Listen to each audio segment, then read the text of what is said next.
Ya, bismillahirrahmanirrahim. Assalamualaikum warahmatullahi wabarakatuh.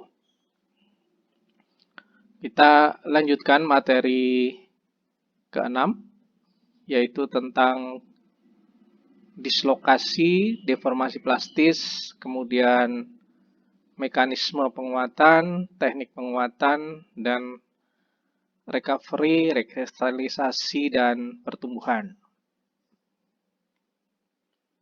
Kita review sebentar tentang area elastis dan plastis. Jadi sekali lagi, ketika sebuah material dikenakan stres, ya, atau tegangan, maka ada strain, yaitu regangan. Nah, strain ini juga sering disebut sebagai deformasi, ya. Maka ketika kita membagi strain ini berdasarkan titik luluh, maka ada area atau deformasi elastis dan deformasi plastis.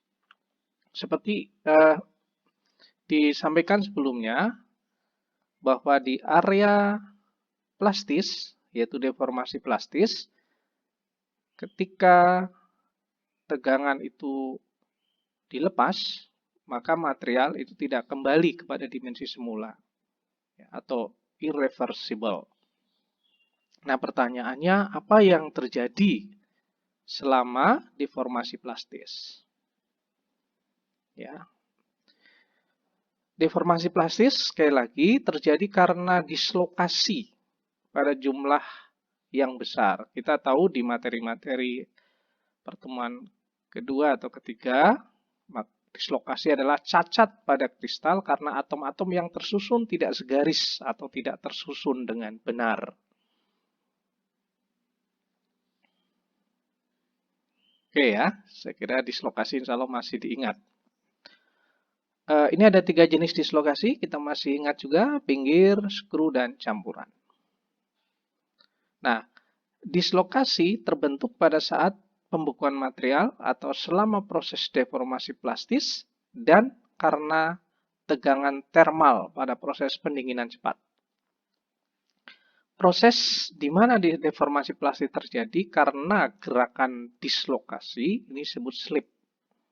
Jadi sekali lagi, proses di mana deformasi plastis terjadi karena gerakan dislokasi disebut slip. Ya.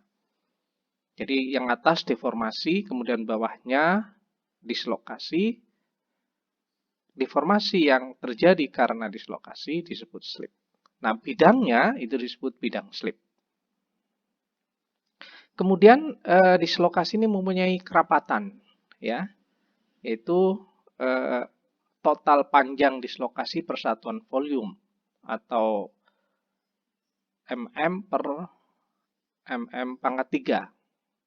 Tentu saja mm-nya bisa dicoret 1 yang atas sehingga satuannya adalah milimeter kuadrat.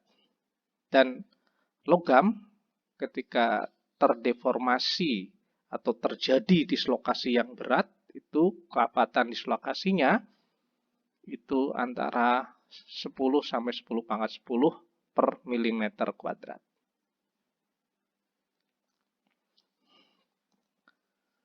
Dislokasi ini punya karakteristik, ya, dan karakteristik dislokasi ini berpengaruh kepada sifat mekanik material yang kita pelajari kemarin, ya. Dan medan regangan yang berada di sekitar dislokasi ini juga akan menentukan mobilitas dislokasi. Nah, misalnya, jika logam mengalami deformasi, maka 5% energi deformasi tetap berada pada material, sisanya menjadi panas. Jadi sekali lagi nih, 5% energi deformasi tetap berada pada material. Ini yang nanti kita sebut sebagai energi sisa, ya, 5%. Dan sisanya menjadi panas. Jadi kalau Anda bereksperimen menekuk-nekuk kawat gitu ya, Anda sentuh bagian yang mengalami tekuan itu akan panas, ya.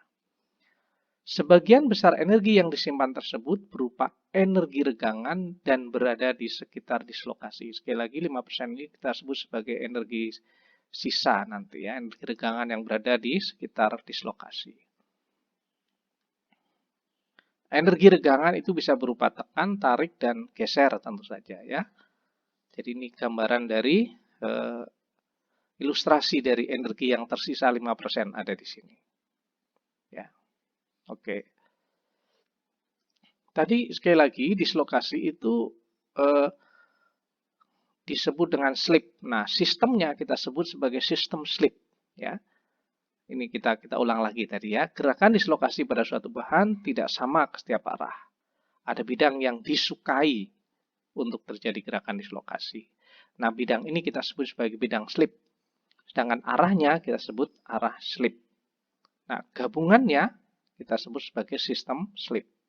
Jadi ada bidang dan arah, itulah sistem slip. Ini sama ketika kita belajar kristalografi ya.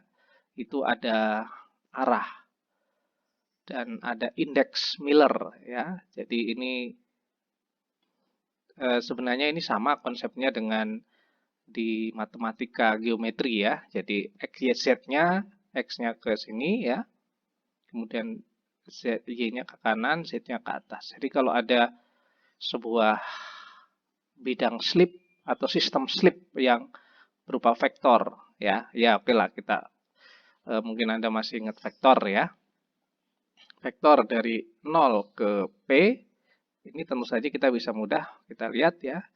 1 X-nya karena ini ada A satuan, kemudian minus 1, ini diberi lambang 1 coret ke atasnya, kemudian 0, Z-nya 0.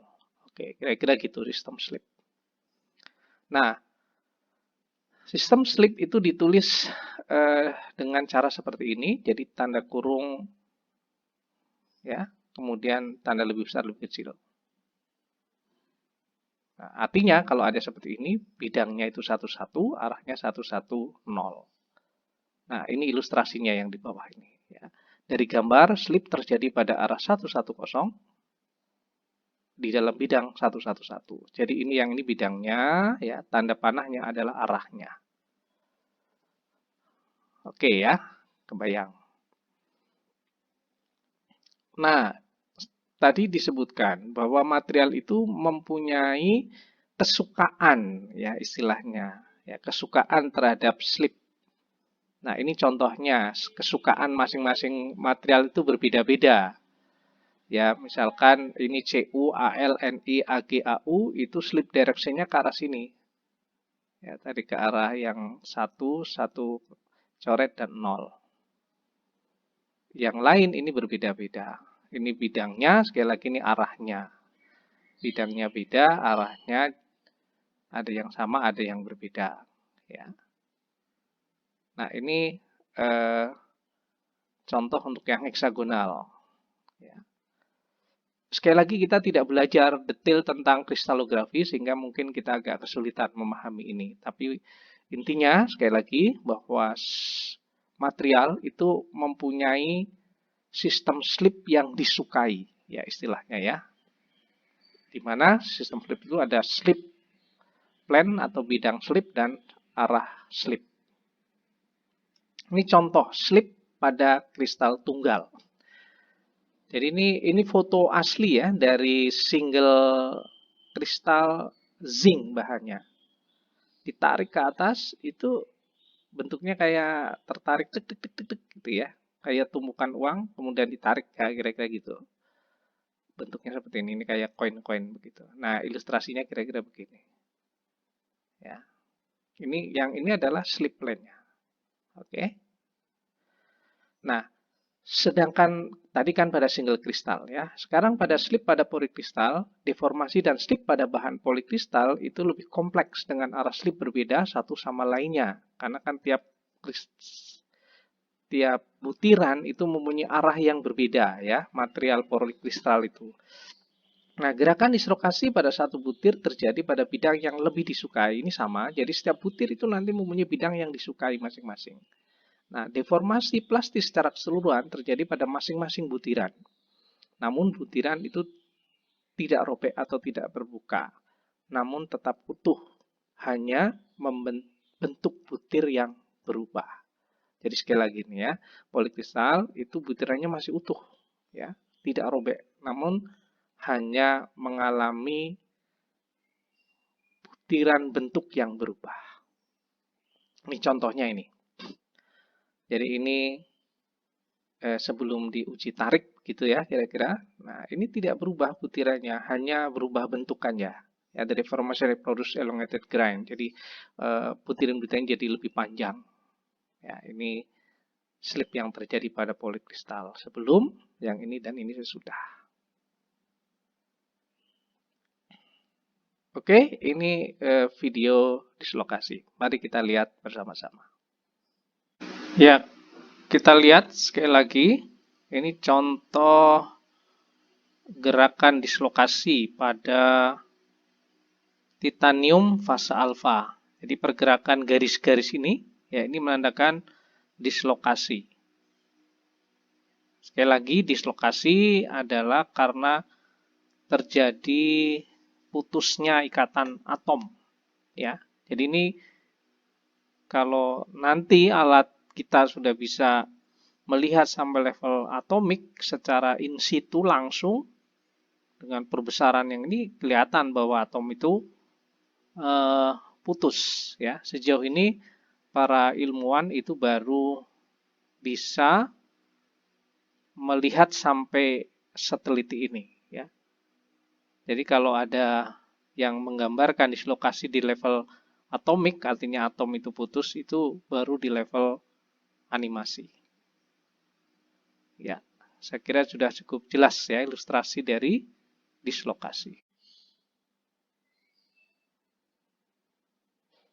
Ya, selanjutnya adalah bagaimana mekanisme penguatan pada logam. Jadi ketika tekanan atau stres, ya, tegangan bekerja itu kan mengalami deformasi, ya. Tadi sudah disebutkan. Nah, kita akan menghambat, ya, laju retak, laju tegangan dan sebagainya dengan mekanisme penguatan, khususnya pada logam. Kenapa? Karena kita membutuhkan material yang mempunyai sifat yang ulet, ya, kuat dan tangguh. Nah, cuma biasanya itu ada trade-off, yaitu antara kekuatan yang tinggi itu biasanya akan menurunkan keuletan. Maka di sini rekayasa material, ya, itu diperlukan. Kita barusan sekali lagi belajar dislokasi, kemudian sistem slip dan sebagainya. Ini kaitannya, kenapa kita belajar itu dulu sebelum belajar mekanisme penguatan logam? Karena mekanisme penguatan logam itu didasari dengan hubungan antara gerak dislokasi dan sifat mekanis. Ya, jadi kita harus memahami dislokasinya. Ya. Dan kemudian kita akan mendapatkan logam yang lebih ulet, lebih kuat, ya, lebih tangguh. Kemampuan metal berdeformasi plastis bergantung pada kemampuan dislokasi bergerak. Kekerasan dan kekuatan berhubungan dengan berkurangnya deformasi plastis yang terjadi. Ini kata kuncinya. Kenapa kita melakukan mekanisme penguatan logam? Intinya kita ingin mengurangi deformasi plastis yang terjadi, ya. Maka makin mudah terjadinya deformasi plastis, makin mudah logam dibentuk. Tentu saja menjadi tidak keras dan tidak kuat, ya. Tapi nanti kalau di proses tertentu, misalnya kita panaskan, kemudian kita tempa, ya, kalau pandai besi itu, ya, sengaja dipanaskan supaya mudah, ya, deformasi plastis itu mudah dibentuk. Oke. Teknik penguatan material itu bergantung kepada prinsip, nah ini biasanya saya tanyakan ini, dengan menghambat gerak dislokasi. Sekali lagi, tadi ada dislokasi, ya. Pada deformasi plastis terjadi karena ada dislokasi. Dislokasi itu ada 3 jenis, ya, tadi, dan yang salah satunya campuran. Nah, ketika kita bisa menghambat gerak dislokasi, maka material akan menjadi lebih kuat dan lebih keras. Jadi kata kuncinya menghambat gerak dislokasi. Ada 3 teknik penguatan pada logam yang kita pelajari ya. Yang pertama adalah pengurangan ukuran butir, yang kedua pemaduan solid dan solution, dan yang ketiga pengerasan regangan atau strain hardening ya. Kita lihat satu-satu. Yang pertama, penguatan dengan pengurangan ukuran butir. Pada saat deformasi plastis, dislokasi akan menyeberang melewati batas butir. Karena dua batas butir mempunyai orientasi yang berbeda, ini untuk material polikristal, logam adalah polikristal ya. Dislokasi yang akan menyeberang akan mengalami gerakan dengan arah yang berbeda. Nanti ada ilustrasinya. Ketidakteraturan susunan atom di dalam butir akan mengakibatkan terputusnya bidang yang lain. Nah, ilustrasinya kira-kira begini. Ini ada arahnya slip gitu ya. Kemudian menembus butir. Nah, ini karena arahnya berbeda, dia berbelok arah. Gitu. Oke ya.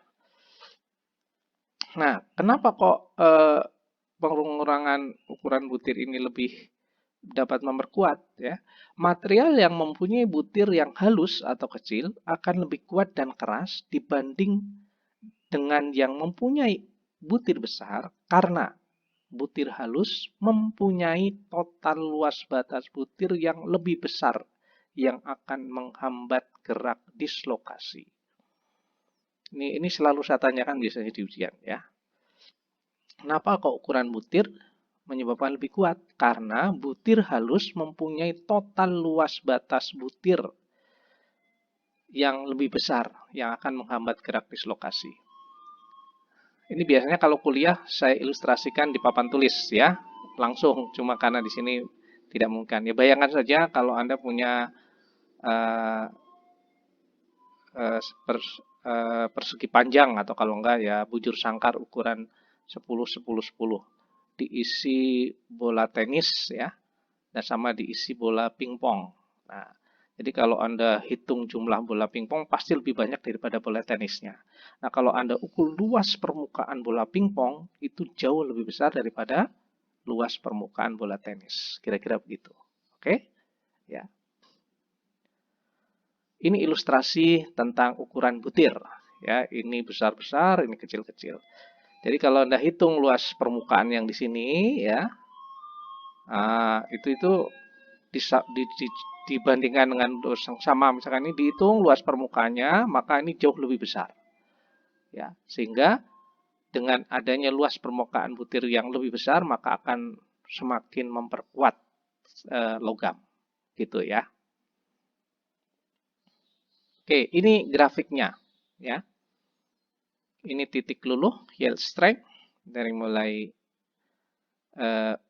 yang atas dalam milimeter, ya, yang bawah seper akar, ya, milimeter. Jadi ketika semakin kecil ini, ya, ini 10 pangkat minus 1, 10 pangkat minus 2, 5, 10 pangkat 3 itu lebih kuat, meningkat. Ya.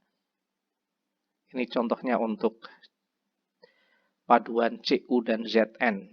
Ya. Oke.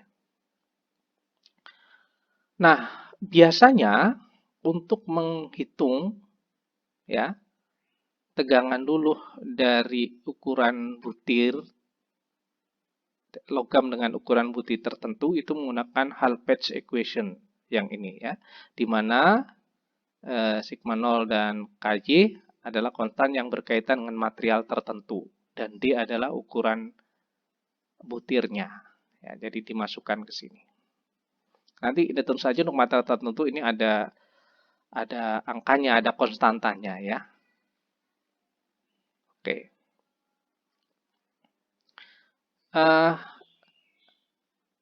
Grain size D, nah ini masih dalam bahasa Inggris, mohon maaf. Grain size D can be controlled by the rate solidification. Jadi untuk mengontrol ukuran butir, ya itu dapat dikontrol dengan cara rate of solidification. Jadi kecepatan solid. Jadi ketika kita misalkan mengecor ya, itu kan dikeraskan ya. Maka ini pendinginan cepat dan pendinginan ruang itu akan berbeda menghasilkan ukuran butir. Kemudian yang kedua dengan plastic deformation. Jadi kita berikan tegangan. Nanti ada di berikutnya akan dijelaskan. Kemudian yang terakhir tentu saja dengan pemanasan yang sesuai. Ini nanti kebetulan S3 saya itu saya mengerjakan ini yang ketiga. Jadi bagaimana saya mencari panas yang sesuai supaya ukuran butirnya tidak terlalu kecil dan tidak terlalu besar.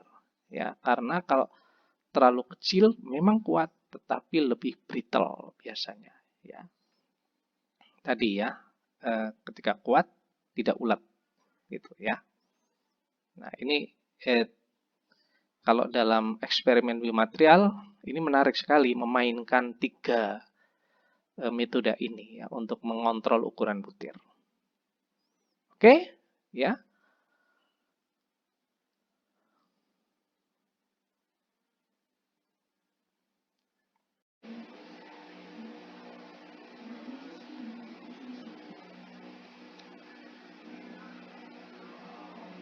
Berikutnya teknik dengan solid solution. Jadi solid solution maksudnya di sini adalah larutan padat. Ini dibentuk ketika atom cair ditambahkan ke material induk, sementara struktur kristal dijaga sehingga tidak terbentuk struktur kristal yang baru. Nah, salah satu teknik pengerasan bahan adalah sekali lagi memadukan atau mencampurkan atom-atom asing atau pengotor ya untuk pengerasan. Ya, kira-kira begitu.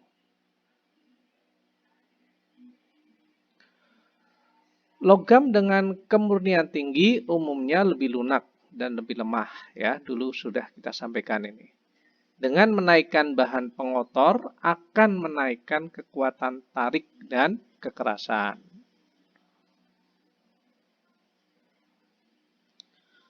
Atom pengotor nanti yang kita sebut sebagai paduan itu akan memasuki area di dekat dislokasi sehingga akan menurunkan regangan tarik atau tekan. Hal ini akan mengakibatkan dislokasi akan lebih sulit bergerak.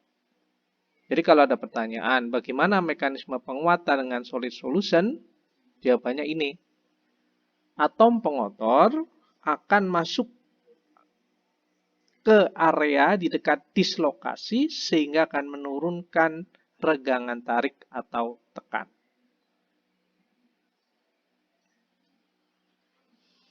Ini contoh kandungan nikel dalam kuper.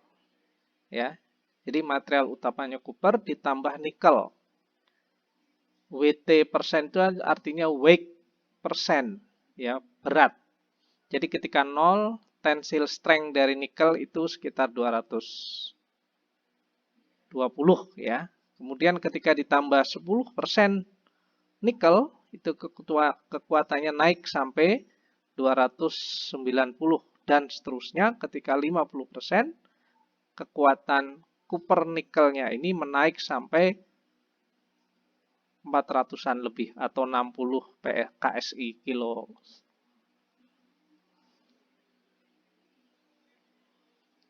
Kemudian yang ketiga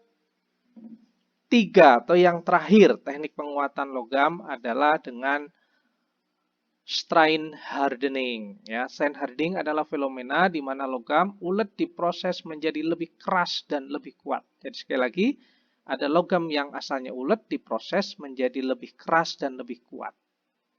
Disebut juga work hardening atau pengerasan kerja. Ada juga yang menyebut sebagai cold hardening, ya, pengerjaan dingin. Karena temperatur terjadinya deformasi adalah pada suhu rendah atau jauh di bawah titik lelehnya.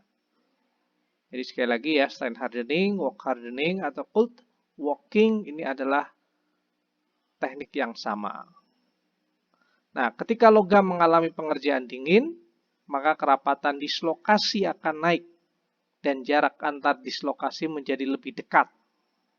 Regangan antar dislokasi di lokasi tolak-menolak. Akibatnya gerakan dislokasi terhambat. Ini juga ketika ada pertanyaan, bagaimana mekanisme dengan strain hardening? Jawabannya adalah ini.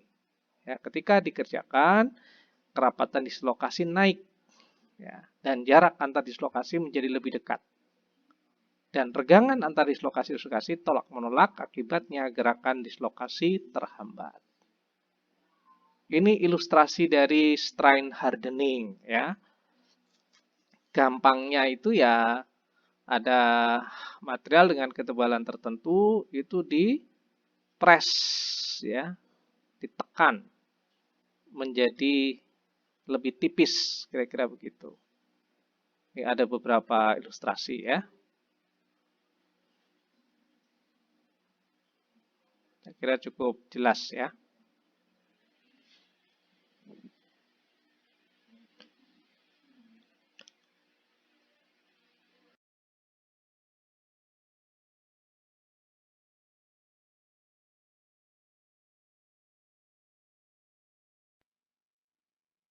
Ini ilustrasi yang lebih jelas lagi.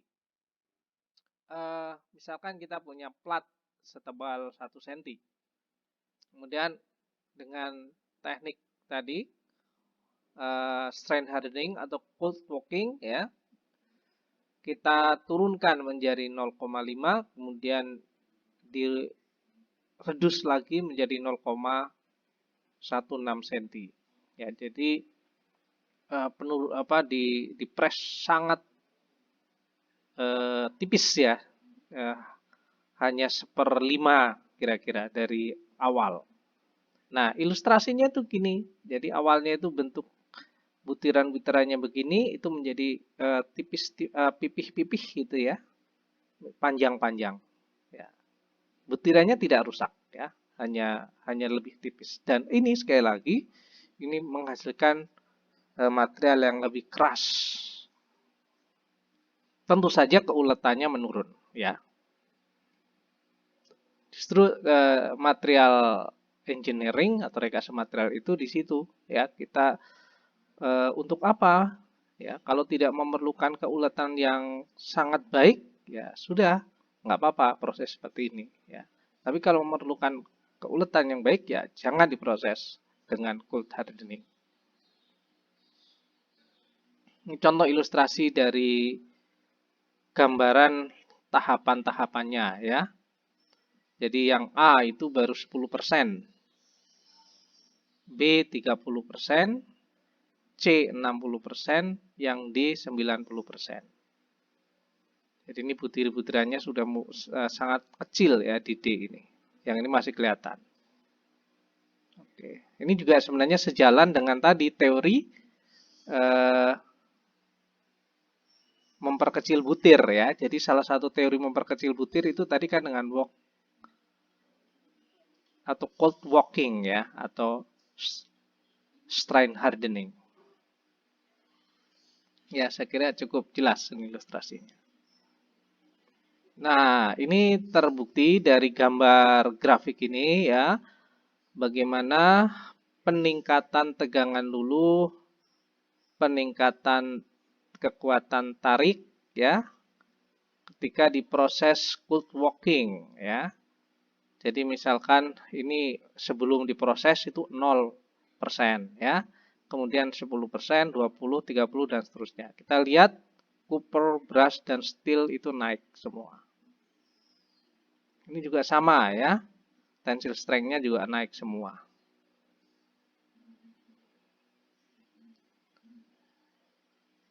Nah, ini kalau tadi kan ada trade-off antara keuletan dengan kekuatan. Nah, ini tadi kan naik, ya. Ini sebaliknya, keuletannya turun, ductility-nya. Jadi steel itu dari 27 turun ke hampir 10, ya, ketika sama hampir 40. Ini brass juga sama turun.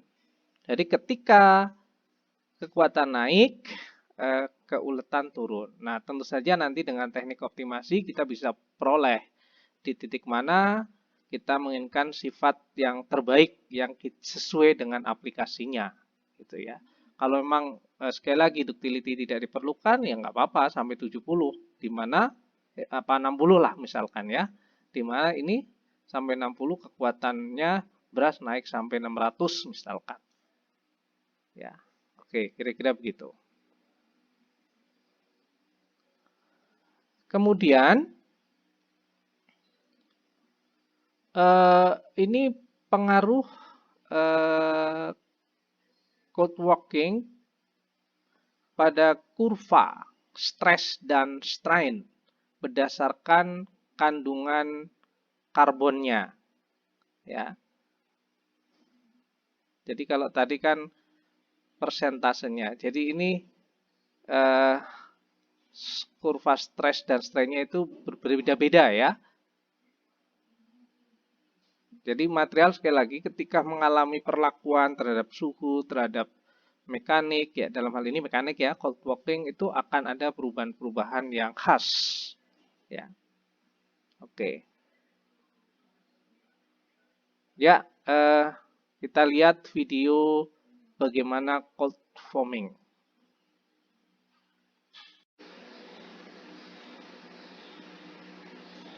Ya, kita lihat video cold working ya dalam proses manufacturing.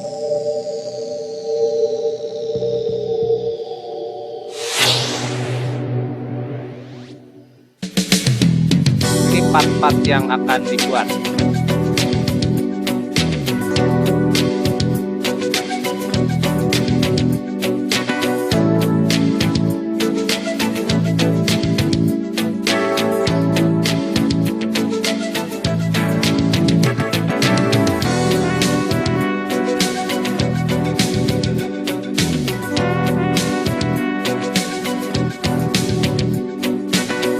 Oke, itu lempengan-lempengan untuk produksinya ya, dalam bentuk lempengan kemudian dimasukkan ke dalam mesinnya ya. Kemudian mengalami proses cold working ya. Nanti akan ada ilustrasi atau animasi proses ininya. Kalau dilihat begini kan memang tidak terlalu kelihatan.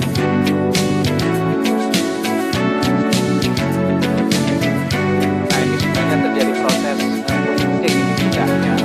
Nah itu terjadi tekan ya, tapi karena prosesnya kan sambil diputar gitu ya.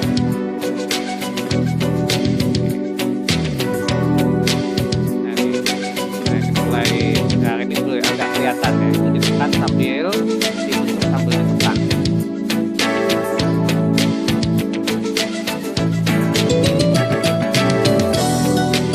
Kelihatan ya bagaimana ditekannya ya.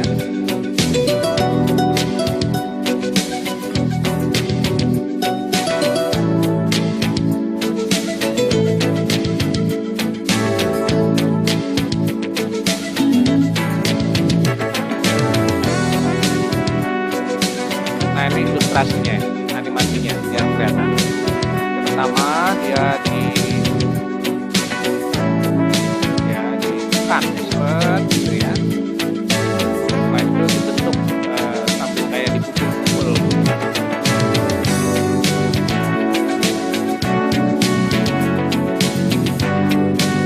Ya kira-kira.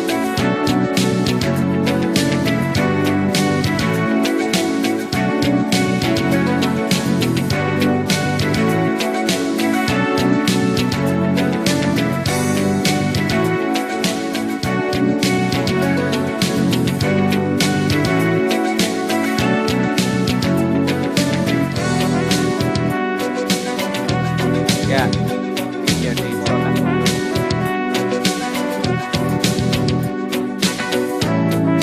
Cuma di sini memang tidak disebutkan ya berapa persen cold working-nya yang dilakukan.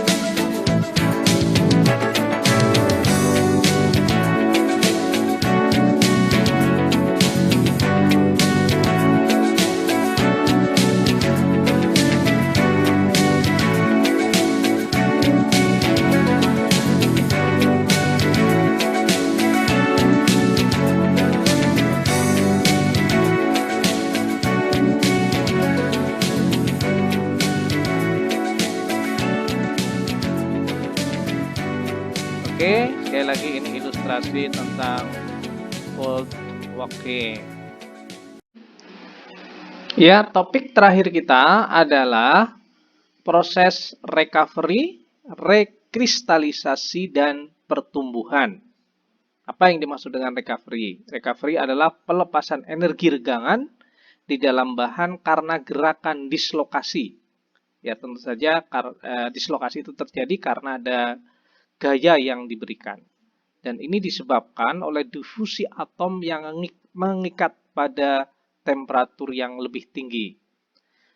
Pada proses recovery, sebagian energi regangan itu dilepaskan. Jumlah dislokasi turun, konduktivitas listrik dan thermal menjadi lebih baik. Ya, itu yang disebut dengan recovery dan keadaannya. Walaupun recovery telah selesai, biasanya butir itu masih memiliki energi regangan yang tinggi. Nah, maka rekristalisasi adalah pembentukan butiran bulat baru yang bebas dari energi regangan dan mempunyai kerapatan dislokasi yang rendah. Oke, ya, ini rekristalisasi, artinya pembentukan kembali butiran-butiran baru. Nah, karakterisasinya seperti kondisi sebelum dilakukan pengerjaan dingin. Jadi kayak kembali seperti semula. Nah, gaya penggerakan terbentuknya butir baru adalah karena perbedaan energi dalam antara material yang bebas, energi regangan, dengan yang mempunyai energi regangan. Nah, setelah proses rekristalisasi, sifat-sifat mekanik kembali seperti kondisi sebelum dilakukan pengerjaan dingin. Sekali lagi, rekristalisasi ini bergantung atas waktu dan temperatur. Kalau agak susah dipahami, ya, ini baru bacaan, nanti ada ilustrasi lebih mudah, ya. Oke, setelah rekristalisasi selesai, butir yang terbentuk akan terus tumbuh. Tadi kan rekristalisasi adalah pembentukan butiran-butiran baru. Atau membesar jika temperatur logam tetap dijaga. Nah, fenomena ini disebut sebagai pertumbuhan butir.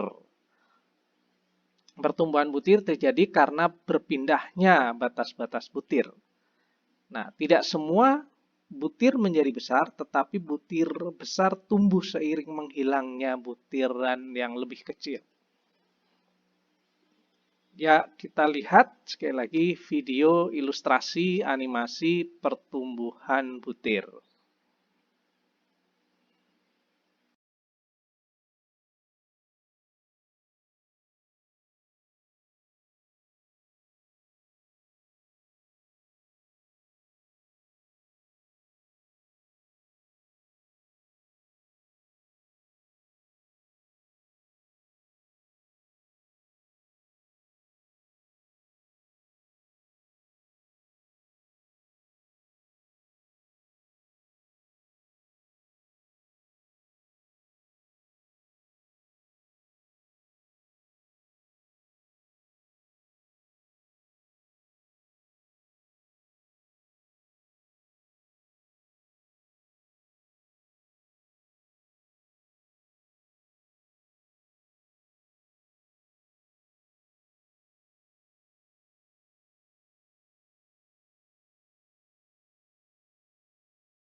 Atau ini pada ini contoh pakai mikroskop ya. Ini dilihat di bagian sini. Ini cepat sekali film misalnya.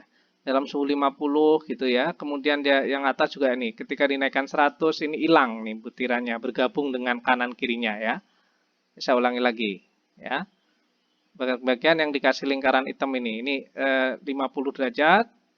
Ini masih belum terjadi, kemudian naik 100. Nah, ini udah mulai nih tek hilang ya. Butiran-butiran ini bergabung dengan sampingnya. Kalau tadi animasi ini gambar dari SEM, jadi STM Movie Real Time Observation of Grain Grow. Iya, demikian ya ilustrasi dari pertumbuhan butir secara animasi dan real, diambil dengan mikroskop. Ini yang setelah kita lihat video tadi ya, ini kita lihat bagaimana recovery, rekristalisasi dan pertumbuhan diilustrasikan dalam grafik seperti ini ya. Anda perhatikan yang bawah adalah temperaturnya naik dari 100, 200, 300 dan seterusnya ya. Kemudian yang bawah ini adalah grain size-nya, ukuran butirnya ya. Ini dari mulai 0,01 sampai 0,04. Ini dalam satuannya milimeter ya. Kemudian di tengah ini adalah ilustrasi dari butirannya. Kemudian di atas ini adalah tensile strength-nya dan ductility-nya. Sedangkan yang ini prosesnya yang persis di tengah ini tanda panah. Jadi pertama ya, ini ada recovery. Ya. Kita lihat, kemudian suhunya sampai 200 derajat recovery, suhu naik, ductility naik ya, kemudian tensile strength turun biasa, kemudian rekristalisasi, ini butiran-butiran ini mulai pecah-pecah, tumbuh menjadi kecil gitu ya, ini butiran-butiran baru tumbuh, sampai suhu 500, kemudian dia mulai pertumbuhan butir. Nah, ketika terjadi pertumbuhan butir ini ductility-nya sudah tetap, tensilnya juga relatif stabil. Ya, sama ini nanti kita juga bisa dengan teknik optimasi tertentu kita bisa tentukan ya, kalau di sini jelas sekali di titik ini ya. Tensil sama ductility-nya optimum. Ini contoh di materialnya adalah brush alloy ya. Ini saya kira cukup jelas ya ilustrasinya bagaimana tahapan recovery, rekristalisasi, dan pertumbuhan butir. Nah ini gambar yang lebih, ini SEM ya, ini dari SEM. Yang A ini misalkan, struktur butir pengerjaan dingin 33. Ini ya setelah dikasih pengerjaan dingin itu, ya itu begini, 33. Cold walking, CW adalah cold walking ya. Kemudian dipanaskan 3 detik pada suhu 580 derajat. Ini berganti ini. Ini berbeda ya ukuran butirnya. Ininya. Maksud saya dari apa? Ada perbedaan jenis-jenis butirnya. Nah kemudian yang C, butir yang sangat kecil adalah sudah terkristalisasi. Jadi yang besar itu pecah menjadi kecil-kecil kira-kira begitu. Tapi ada juga yang masih besar ya. Ini masih kecil-kecil. Pada suhu 3 derajat, 580 3 detik ya. Kemudian pergantian sebagian butir yang mengalami pengerjaan dingin dengan butir rekristalisasi. Ini pada menit detik ke 4S itu 4 second ya pada suhu sekian. Jadi udah kecil-kecil semua. Oke. Nah, baru kemudian setelah 15 menit ya, itu tumbuh butiran-butiran baru. Ya. Kemudian suhunya dinaikkan, jadi permainan suhu dan waktu ya. 15 menit sekian. Nah, begitu dinaikkan lagi sampai 700 suhunya, dibiarkan selama 10 menit terjadi pertumbuhan butir seperti ini. Oke ya, ini kelihatan bagus sekali ilustrasinya. Nah, sekali lagi proses recovery, rekristalisasi, dan pertumbuhan butir itu adalah proses setelah cold walking untuk menjaga atau tetap menjaga keuletannya tetap terjaga, tensilnya juga sesuai dengan yang kita harapkan. Ya. Ini contoh bagaimana rekristalisasi terjadi pada temperatur tertentu di material-material tertentu. Oke ya, saya kira ini ya, misalkan tadi beras itu 475 sampai 475 ya derajat Celcius. Kalau ini dalam Fahrenheit. Sementara ini melting temperatur beras itu di 900. Ya, itu materi kita. Silakan dibaca referensinya. Ya, insya Allah pekan depan kita akan masuk ke materi yang terakhir, yaitu kegagalan atau failure. Demikian, silakan komentar di Classroom.